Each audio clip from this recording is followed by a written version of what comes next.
Everybody has only seen a few photos of the attack on September 11th. These photos make it easy to believe that a few Arabs attacked America, and that the airplane crashes and the fires caused the buildings to collapse. However, when we take a close look at how the buildings collapsed, it appears as if explosives were used.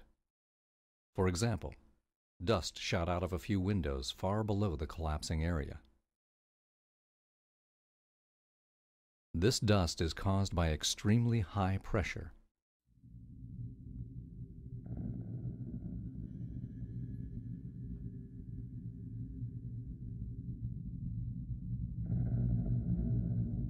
When we look closely at the area that is collapsing, we find dust shooting out of every window on the entire floor at the same time.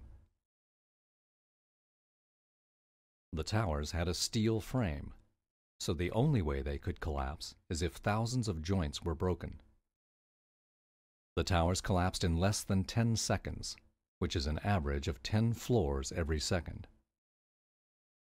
Next time you see a 10-story building, imagine the entire building crumbling in 1 second.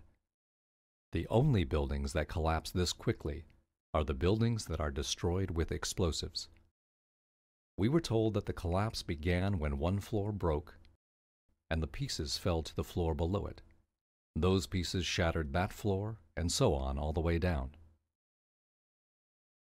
However, when the pieces hit the floor below, they will slow down slightly and some of their energy will be used to break the floor.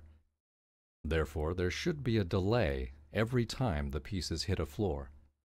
The towers had 110 floors, so if it took 1 second for each floor to be crushed, that would be 110 seconds.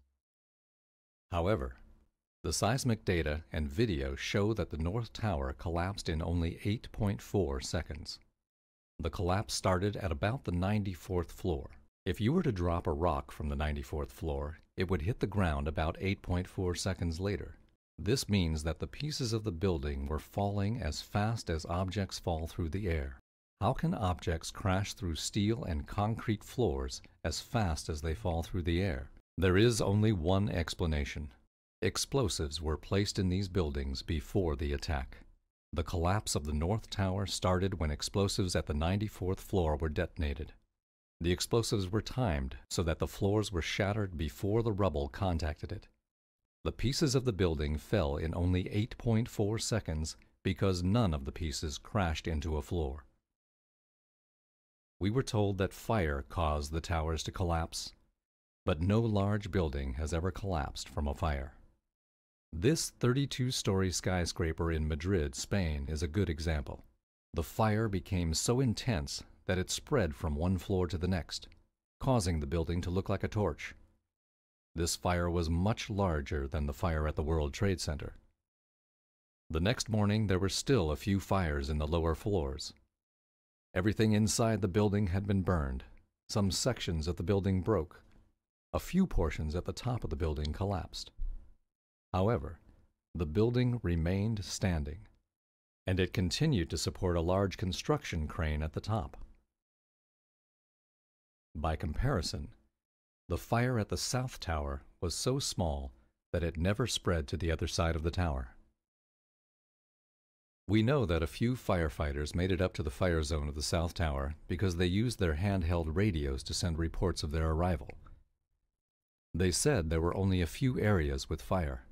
Obviously, the fire was too small to kill firefighters, but we are supposed to believe that it was large enough to cause the buildings to collapse after burning for only 56 minutes.